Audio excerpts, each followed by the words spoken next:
Pertanyaan dari Pak Dika Ramadan. Assalamualaikum Ustaz, bagaimana sikap ulama terdahulu menyikapi hadis palsu?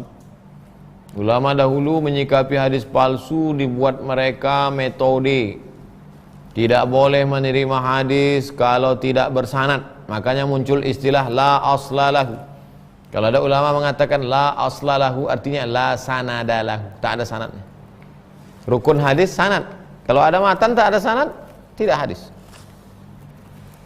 Yang kedua, mereka meriwayatkannya melalui dengan talaqi. Guru ketemu dengan murid-murid itu untuk mengantisipasi supaya jangan sampai. Pertama, meminta sanad. Makanya kata Abdullah bin Mubarak, al-isnad minad din. Sanad ini adalah bagian dari agama. Laulal isnad laqala man syaa ma syaa. Kalaulah bukan karena sanad, orang akan ngomong sesuai sekehendak hatinya saja. Fanzuru amman ta'khudhu dinakum. Sanad ini bagian dari agama, maka kalau kamu belajar agama, perhatikan dari siapa kamu ambil. Makanya mereka sangat memperhatikan, membuat kaedah. Lahirlah ulumul hadis. Ulama pertama yang menyusun ilmu hadis, nama kitabnya Ar-Risalah, Imam Syafi'i. Ulama pertama yang menyusun hadis, Imam Syafi'i. Risalah kan usul fikih, Pak Ustaz. Usul fikih itu apa pengambilan dalil usul fikih? Pertama Quran, habis itu hadis. Pas bicara hadis itulah dia bicara ulumul hadis. Nah, makanya yang kuliah usuluddin coba buat skripsi, tesis, disertasi ulumul hadis dalam Ar-Risalah. Mustalah hadis dalam Ar-Risalah. Ilmu hadis dalam kitab usul fikih. Paling tua. Sampai kata Imam Ahmad bin Hanbal, kami tidak tahu antara am dengan khas. Kami memang hafal hadis, ahli hadis kami di Baghdad, tapi kami tak tahu mana hadis am, mana hadis khas, mana taqyidul mutlaq, mana takhsisul am sebelum datang Muhammad bin Idris Asy-Syafi'i. Setelah Imam Syafi'i datang, barulah tahu mereka. Dia punya alatnya, usul fiqh. Tapi yang menyusun hadis dalam ilmu independen tersendiri baru dilaksanakan oleh Imam Roma Hurmuzi.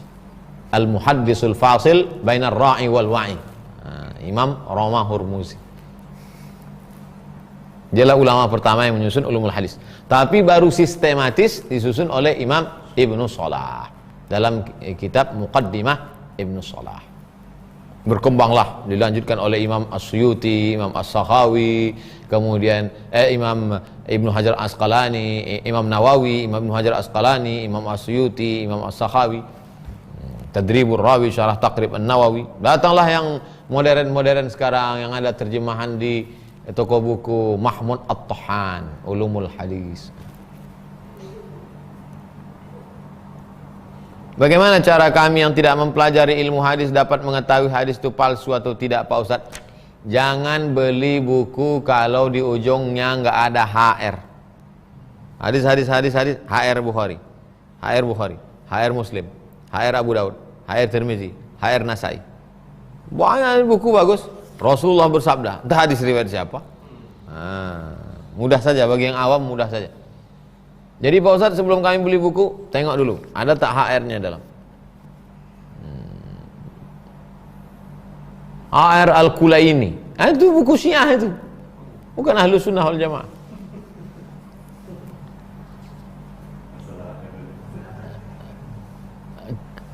Khairun Nisa. Ustadz, bisakah niat setelah amal dikerjakan? Contohnya ketika, bisa nggak niat itu setelah amal dikerjakan? Puasa sunat, bisa. Puasa sunatnya dilaksanakan sebelum, puasa sunat dilaksanakan sebelum azan subuh. Kalau udah azan tak bisa. Menahan makan minum itu sebelum azan. Haram hukumnya muazin menyebut itu sudah masuk fajar shadiq. Allah itu sudah masuk. Disitulah startnya puasa. Dia jam 8 dilihatnya ada tak sarapan pagi? Enggak ada. Kalau gitu aku puasa aja lah. Puasanya kan udah dimulai jam 5. Tapi niatnya baru jam 8. Boleh pada puasa sunat. Boleh puasa, boleh puasa sunat. Puasa wajib enggak? Harus digabungkan niat sebelum azan subuh. Contoh ketika bangun rumah sakit, ada sedikit niat, dipuji. Setelah ngaji sadar, segera memperbaiki hati. Rumah sakit itu semata-mata karena Allah, sedangkan rumah sakitnya sudah jadi, Pak Ustadz. Oh, itu namanya memperbaharui niat, tajdidun niat. Ya boleh, nggak apa-apa. Sedangkan ibadah mahdhah, ibadah terbagi dua. Satu ibadah mahdhah. Ibadah mahdhah itu pure, murni ibadah. Contohnya tadi puasa sunat. Sedangkan yang ibu kasih contoh ini adalah bukan ibadah mahdhah. Dia tidak ibadah tapi bernilai ibadah. Bangun rumah sakit, lalu kemudian membuat sumur bor. Awal membuat sumur bor karena mau pencitraan. Nah, mau difoto karena mau mencaleg. Ya, mau mencaleg, tiba-tiba nggak jadi. Habis itu, ya Allah, sumur bor itu aku ikhlas karena Engkau. Karena kalau udah nggak ikhlas, boleh. Itu namanya ibadah ghairu mahdhah. Ya ikhlaskan aja karena nggak jadi juga. Kalau nggak ikhlas ya 2 kali, udah duit keluar, sumur tuh. Apalagi kalau sampai diminta lagi ya.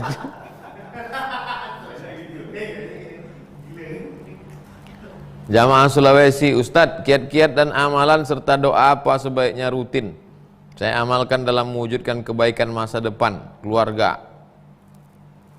Falya'budu rabb hadzal bait. Banyak-banyaklah engkau beribadah kepada Allah. Kalau kau banyak beribadah kepada Allah, Allah cuma minta kau satu aja beribadah, Allah akan kasih kau 2. Fa'at'amahum min ju' wa amanahum min khauf. Kalau kau lapar Allah kasih makan, kalau kau takut Allah hilangkan takutmu. Coba tengok. Kau buat satu, Allah kasih 2. At'amahum min ju', diberinya kau makan, wa amanahum min khauf, dihilangkannya rasa takutmu. Syaratnya apa? Ibadah. Banyak-banyak ibadah. Ibadah itu apa aja Pak Ustadz? Salat, zakat, puasa, zikir. Yang wajib-wajib dulu, habis itu baru yang sunat-sunat.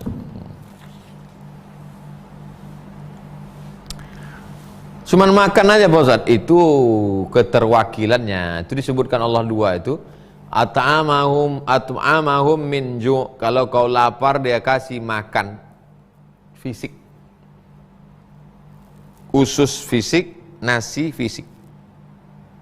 Contoh fisik yang lain, rumah, kendaraan, fisik. Keterwakilannya disebut satu aja. Kalau semua mau disebut, kalau kau banyak ibadah maka diberinya kau mobil, diberinya kau motor, diberinya kau sepeda. Tebal kali lah Quran tuh. Contoh aja itu. Kalau kau lapar dikasihnya kau makan. Wa amanahum min khauf. Kan takut.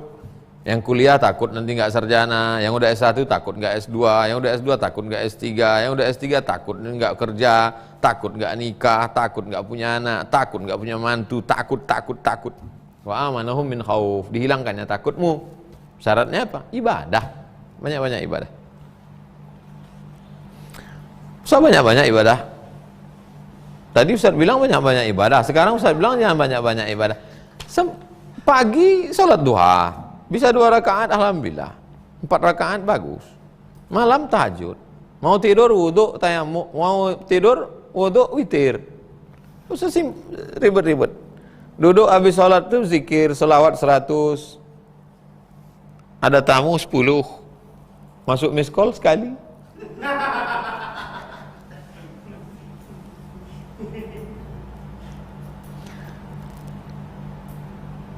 Paksakan diri.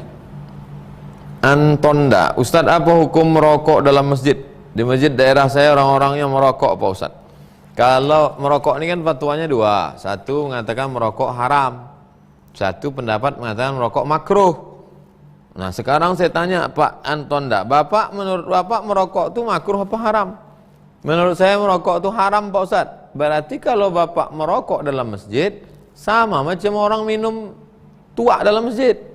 Karena Bapak mengatakan merokok itu haram. Tapi kalau Bapak mengatakan merokok itu makruh, berarti merokok dalam masjid sama macam makan jengkol dalam masjid. Makan kerupuk jengkol dalam masjid, ya nggak apa-apa. Nah pendapat Bapak gimana? Nah, itu yang saya bingung Pak Ustadz. Saya ulang sekali lagi, merokok itu hukumnya 2. Satu mengatakan haram, satu mengatakan makruh. Kalau Bapak mengatakan merokok itu haram, berarti kalau merokok dalam masjid sama macam orang minum khamar dalam masjid. Tapi kalau Bapak mengatakan merokok itu makruh, berarti sama macam orang makan jengkol, makan petai dalam masjid. Bapak, saya kalau membeli sendiri haram Pak Ustaz, kalau dibelikan orang makruh. Ini.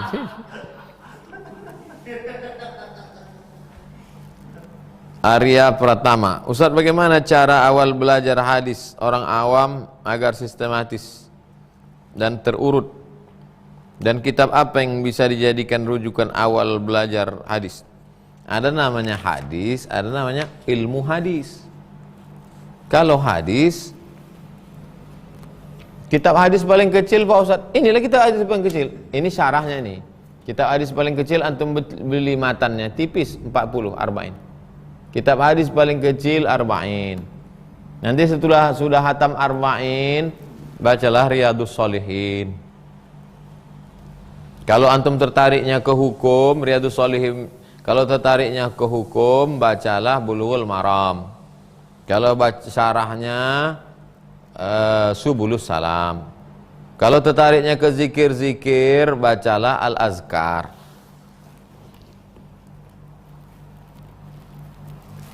Ada namanya hadis, ada namanya ulumul hadis.